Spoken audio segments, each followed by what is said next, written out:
ഒരു വർഷത്തിലേറെയായി പറവൂർ പുതിയ പാലത്തിന്റെ പണി തുടങ്ങിയിട്ട്. എന്നാൽ പണി തുടങ്ങിയപ്പോഴോ പാലത്തിന് ഉയരം കുറവും. ദേശീയപാത 66-ൽ പണി നടക്കുന്ന പുതിയ പാലത്തിന്റെ മധ്യഭാഗത്ത് ഗർഡറുകൾ സ്ഥാപിക്കുന്ന ജോലി ആരംഭിച്ചപ്പോഴാണ് ഉയരം കുറഞ്ഞാണ് പാലം വരുന്നതെന്ന് കണ്ടെത്തിയത്.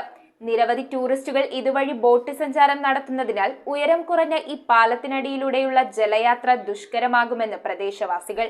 അതിനാൽ ജനപ്രതിനിധികൾ അടിയന്തരമായി ഇടപെട്ട് പാലം ഉയരം കൂട്ടിപ്പണിയാനുള്ള സംവിധാനം ഉണ്ടാക്കണമെന്നാണ് നാട്ടുകാരുടെ ആവശ്യം. പറവൂർ പാലത്തിന്റെ മധ്യഭാഗത്ത് കൂറ്റൻ ക്രെയിൻ ഉപയോഗിച്ച് ഗർഡറുകൾ സ്ഥാപിക്കുന്ന ജോലി ആരംഭിച്ചപ്പോഴാണ് ജലവിധാനവുമായി വളരെ ഉയരം കുറഞ്ഞാണ് പാലം വരുന്നതെന്ന് കണ്ടെത്തിയത്. ചിറ്റാറ്റുകര പറവൂർ കരകളെ ബന്ധിപ്പിക്കുന്ന ഈ 6 വരി പാലത്തിന്റെ പണി തുടങ്ങിയിട്ട് ഒരു വർഷത്തിലേറെയായി. മുസിരിസ് പൈതൃക പാതയായതിനാൽ നിരവധി ടൂറിസ്റ്റുകളാണ് ഇതുവഴി ബോട്ട് സഞ്ചാരം നടത്തുന്നത്. കൂടാതെ മത്സ്യബന്ധനവുമായി ബന്ധപ്പെട്ട ജലവാഹനങ്ങളും കടന്നുപോകുന്നു. എന്നാൽ ജലനിരപ്പിൽ നിന്നും വളരെ ഉയരം കുറച്ചു പണിയുന്ന പാലം ഭാവിയിൽ പറവൂരിൽ നിന്നും വാട്ടർ മെട്രോ പോലുള്ളവ തുടങ്ങാൻ വലിയ തടസ്സമാകും. അതിനാൽ ജനപ്രതിനിധികൾ അടിയന്തരമായി ഇടപെട്ട് പാലം ഉയരം കൂട്ടിപ്പണിയാനുള്ള സംവിധാനം ഉണ്ടാക്കണമെന്നാണ് നാട്ടുകാരുടെ ആവശ്യം. പാലത്തിന് ഹൈറ്റ് കുറവുണ്ടെന്നുള്ളത് വളരെ വസ്തുനിഷ്ഠമായിട്ടുള്ള തെളിവാണ്. അത് ആരെങ്കിലും വന്ന് യാഥാർത്ഥ്യത്തിൽ നമ്മൾ മനസ്സിലാക്കണമെന്നുണ്ടെങ്കിൽ നേരിട്ട് വന്ന് അന്വേഷിക്കുക. ഓഫീസിലിരുന്നു കൊണ്ട് കാര്യങ്ങൾ നീക്കൊണ്ട് കാര്യമില്ല.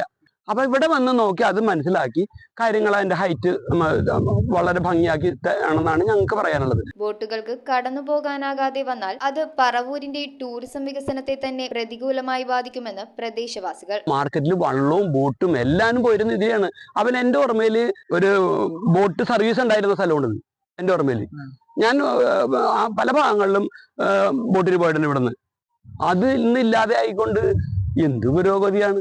നമ്മളെല്ലാവരും നല്ല രീതിയിൽ പ്രതീക്ഷിക്കല്ലേ. ഹൈറ്റ് കൂട്ടണം എന്ന് തന്നെയാണ്. ഒരു 2 അടി, ഏറ്റവും ചുരുങ്ങിയ ഒരു 2 അടിയെങ്കിലും വേണം. News bureau, Paravur.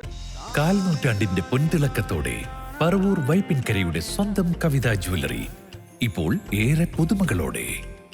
കവിത ജ്വല്ലറി ചെറായി, ഒരു ദേശത്തിന്റെ സുവർണ പാരമ്പര്യം.